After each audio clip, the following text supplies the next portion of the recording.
Frank, it has to be said that the brunt of the violence is faced by local forces and also civilians where you are. For example, an attack on a northern military post just last month left, as I understand, 53 Malian troops dead. So considering all of this, what are people where you are making of this tribute to the 13 troops here in France? Well, there's been a very mixed response, and just to bring things up to date, 2 Malian soldiers were actually killed yesterday in an attack in the east. And so really it is the Malian troops who are taking the brunt of the casualties here.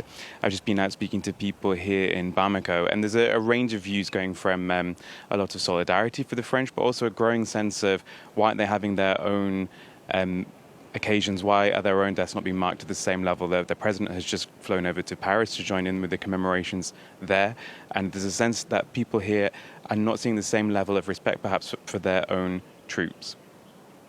How badly have local forces been hit by jihadist attacks?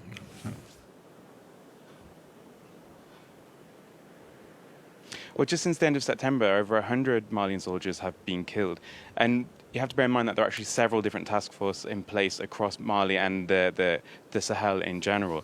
And so the UN MINUSMA mission, they've lost over 200 members of staff in the last 6 years as well. So it's not just the French, it's not just the Malians, but a whole range of regional forces as well as the international forces. And because of this, we're seeing greater attention being paid to the training of the Malian soldiers as well as the G5 group.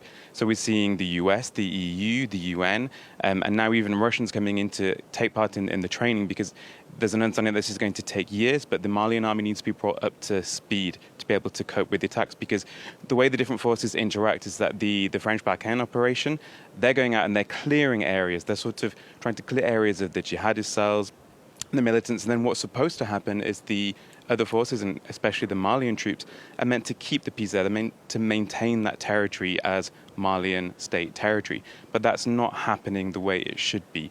And so while the French are being fairly effective and making progress, they're not able to keep up on the Malian side. And so various forces around the world are trying to help out with the training.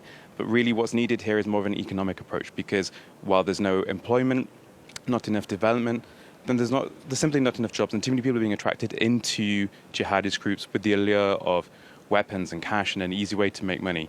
And so really it's not just a military front, but it's also an economic need.